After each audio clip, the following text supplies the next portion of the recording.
just me, but I am really enjoying this drama between Yolanda Papaghost's and Lerato. I mean, guys, sometimes I wonder if this rivalry will ever end, but low key, I don't want it to end. Frankly speaking, I don't want it to end. Especially what happened last night. Oh my God, guys, it was so ridiculously hilarious. Yes, it was so hilarious. However, it was quite unsettling, to go onto social media and, see people giving different interpretations to it. It was quite sad. It was quite sad. And yes, I know that a lot of people are going to say that, oh, Glory, when it comes to Yolanda and Liema'S case, you said XYZ, blah, blah, blah. I'm like, wait a minute.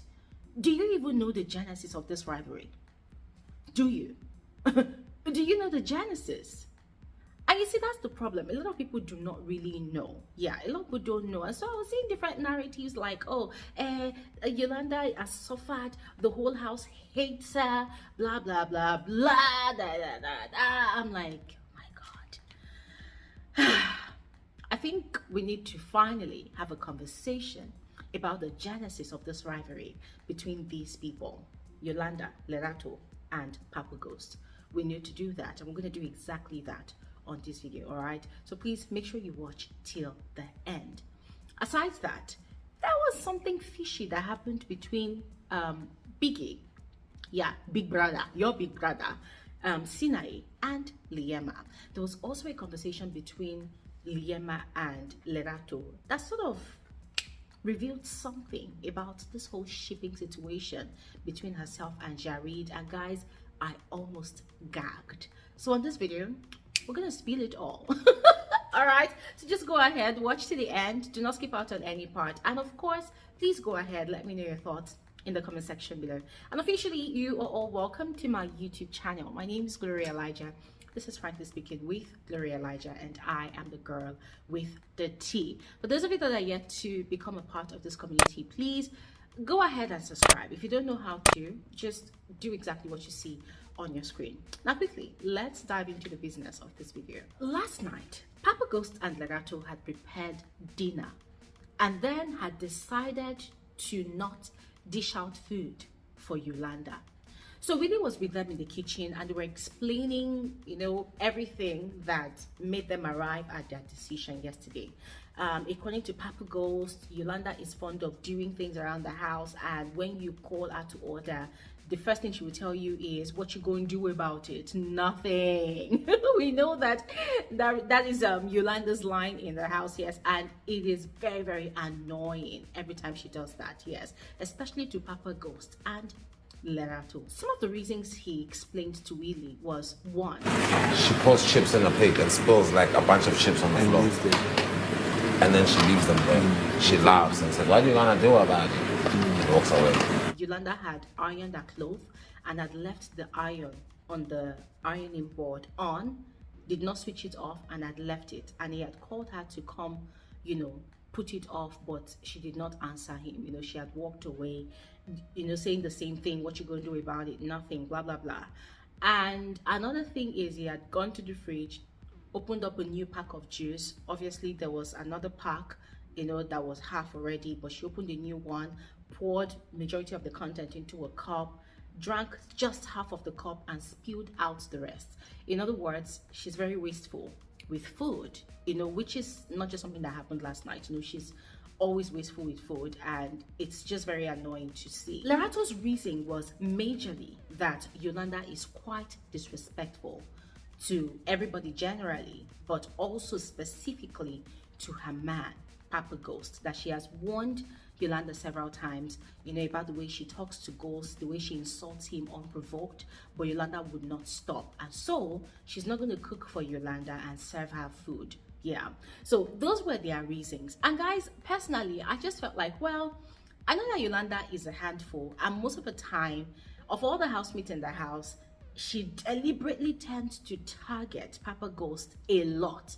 Like, she's constantly targeting Papaghost's, to provoke him, say mean things to him, insult him, be rude to him, disrespect him, just do all sorts, and most of the time she extends that aggression to Lerato, because Lerato, of course, is his girlfriend. And it did not help matters that on Sunday evening, right after the live eviction show, they both had like this crazy confrontation, right? So I know that Yolanda can be a handful, but for me, when it comes to the issue of food, I will never be in support of people depriving people of their own share of food in Big Brother's house. For me, it's okay if you don't want to dish out food for that person on a plate, but keep some for the person in the pot. Yeah, I mean, I think that's fair enough. Yeah, keep some for them in the pot. Now, I'm not really sure if Lerato left food for Yolanda in the pot. I'm not really sure, but I just felt like that would have been the right thing to do. Anyways, they dished out food for 12 plates, right? But guess what? Yolanda and Makeke walked into the house. Girl just went straight to the kitchen counter and took a plate for herself. And she was even complimenting the chef, saying, oh my God, this looks really nice. This tastes really good. But while she was complimenting the chef, she was equally shading the chef. And so at that point, my upset towards Papa Ghost and Lerato completely vanished, because at that point in time, I realized once again that, well, it's the same old rivalry between these people. For me, there was no need to be pitying one person over the other person. They are dishing each other, tit for tat. So Yolanda had carried the food upstairs. She had eaten it, but then while she was eating it, she was planning her revenge against Papa Ghost and Lerato. Now, this revenge wasn't even about the food. The revenge was about a prank that had been played on her earlier in the day. Should I do it now or should I do it some other day? Maybe some other day. Yeah. Today is gonna be very obvious. So Papa Ghost and Sinaye, they've been going around the house, planting rubber snakes, spiders, cockroaches, and bugs under the pillows and beds of other housemates, because of course the theme of the week, in case you're not aware, the theme of the week is facing your fears. In other words, it's a horror week. So it's all about the horror. It's all about scaring people. Even Big Brother played a prank on the housemates yesterday, scaring the housemates out of their wits. And guys, it was so funny that Papa Ghost gave the loudest scream to Big Brother's scare.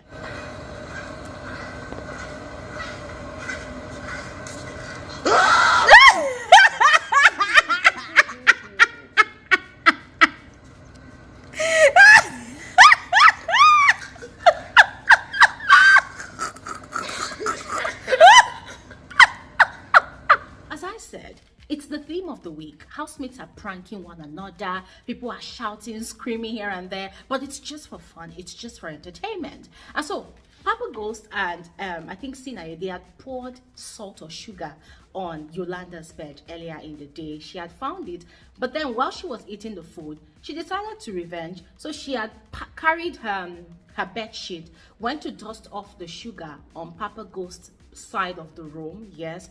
And then later on, she had gone ahead, packed sugar, had sprinkled it on Papa Ghost's bed and Lerato's bed, whilst those two were watching her from downstairs.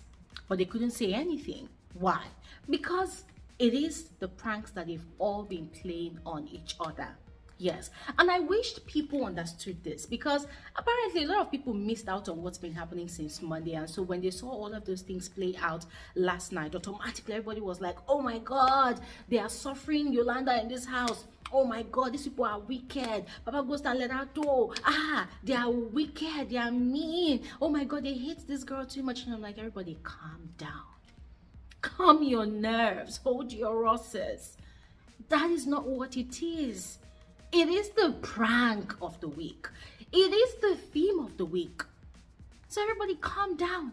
Calm down. And guess what? After Yolanda did that, Sinaye and Papa Ghost, they went to plant a snake.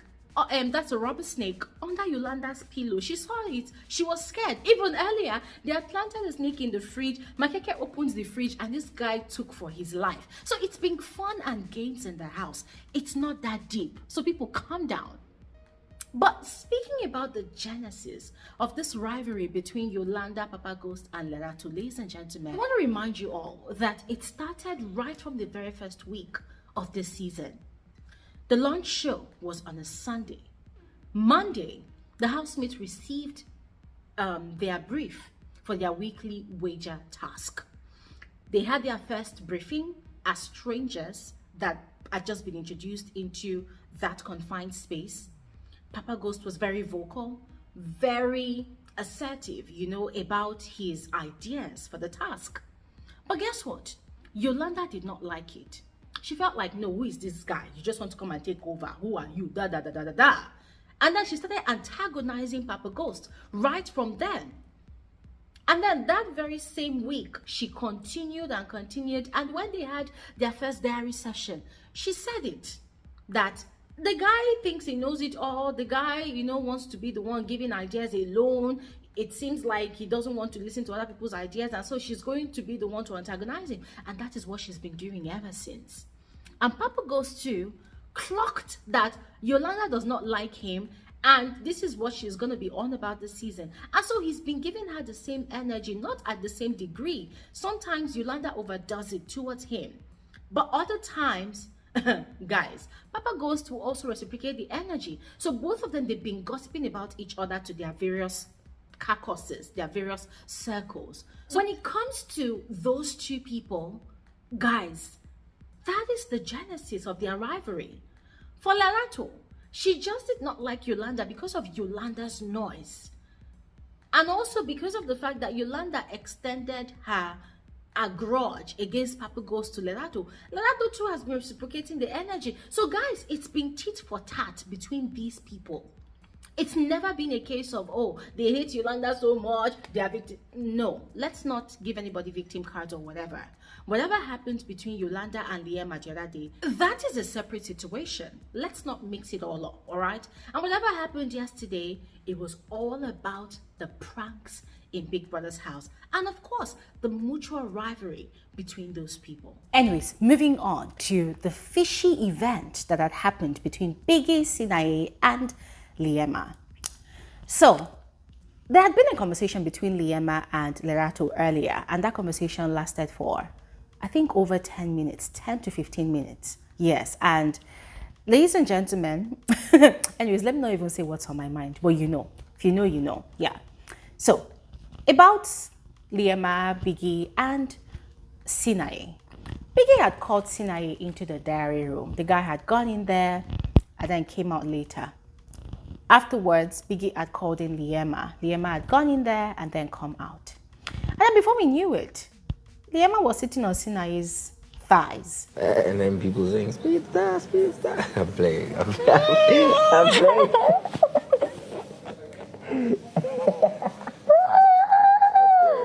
At that mall of ours, that mall of... And Sinaye was playing with her hair, and she would laugh and she would hug him. And guys, basically, they were doing what Liema and Jareed would normally do, if you know what I mean. And I was looking at these two people, I'm like, wait, hold on a second. Hold on a second. Is this the new plot twist for the next few weeks? Because I'm going to be frank with all of you. Yeah. Sunday's live eviction was quite exciting. However, I had this crazy theory in my head. And that theory was that there's no way Sinaye would have more fans, voting fans, as a matter of fact, than Mitch. We know that Mitch has that following. We know that Mitch has those people voting for him. So how is it that Mitch got evicted and Sinaye did not get evicted? I mean, I know we were showing the voting polls or anything, but ladies and gentlemen, as I said, it was just this crazy hypothesis in my head. And I was thinking about the whole thing, and then this weird thought came to mind that, oh, hold on a second. Could it be that Sinaye is still in that house because he has a mission to fulfill for the season? Could it be that, oh, the last plot twist of the season would be that Liema and Sinaye finally hook up and start flirting with each other and start getting romantic and maybe sexting or smashing or doing whatever in the house to spite Jareed, just for entertainment. And then finally, of course, production spec will be declared the winner, as that victorious woman that was able, to break her bound, what's that thing now? That was able to just break free of the torture from a man who did not appreciate her, that had the audacity to have multiple women that he was chasing after in that house. Then that kind of weird, Talapari kind of shitty story. Yeah. I just felt, guys, I had that kind of thought in mind. How could it be that that's a new plot twist? So I had been thinking about all of that since Sunday. And then lo and behold, that old fishy calling one person after the other into the diary room, it happened. And then almost immediately I saw them cozying up on one tiny chair. And guys, it was so awkward because it was so fake. We all know that these people are very bad actors. Liema especially is a very bad actor. She'll be doing something great and she'll be laughing. They can't even hide it that they're trying to act something up. So I looked at all that and I'm like, oh my God, ew. Really? I mean, I know that the house is boring from time to time, but is this the best that they can come up with? And the fact that they're actually putting it in our faces. Like, well, who am I to complain? The selected winner has to really work hard for her money. 2 million rands. It's something. So she needs to really work hard for it. I don't know what you all think, but that was how I put 2 and 2 together. And in my frank opinion, I feel like that is what is about to play. Except they proved me wrong. But as far as I'm concerned, I feel like that is what's going to continuously happen moving forward. And my lenses are there. Now, going back to the conversation between Liema and Lerato, they were talking about Liema's situationship with Jareed, and this girl, in certain areas of the story, she was telling a lot of lies. I'm like, wow. I did not think that Liema could actually lie like this, but this girl can lie. You know what's funnier? It was the fact that she was telling these lies and she believed her own lies. But anyways, in the course of that conversation, Lerato said something. She was like, well, when you guys were sleeping together, the 3 of you, I just did not understand what was going on. And then she was talking about how she gave Papaghost's the ultimatum that, listen, if you want to be with me, be with me. But if you want to play mind games with me, get away from me. Otherwise, I'm going to come really hard for you. You know, and then she was like, about Liema, that there's this particular week, Liema came out of the diary room and she was crying and she was like, oh, Big Brother said she and Jareed should break off from each other completely. But then 2 hours later, she saw that Liema had jumped back to Jareed's bed, you know, that she didn't understand what was going on. And Liema was like, it's not even that time, way after that time. I'm like, Big Brother told Liema to stop seeing Jareed? How? Now, from that conversation, it felt like these people were being told who to be with. I don't understand, guys. It was quite weird. And it seemed like Lerato was told to be with Papaghost's. I mean, guys, see, that conversation did not just, there was just a lot of weirdness around that conversation. But guys, if you heard that conversation, I would love to know what you think. All right, so just go ahead and share in the comment section below. And I'll see you all on another episode of Frankly Speaking with Gloria Elijah. I feel like we've done a lot of spillage on this video, all right? So we're gonna stop here at this point. Share your thoughts and I'll see you all on another episode of Frankly Speaking with Gloria Elijah. Have a fantastic day.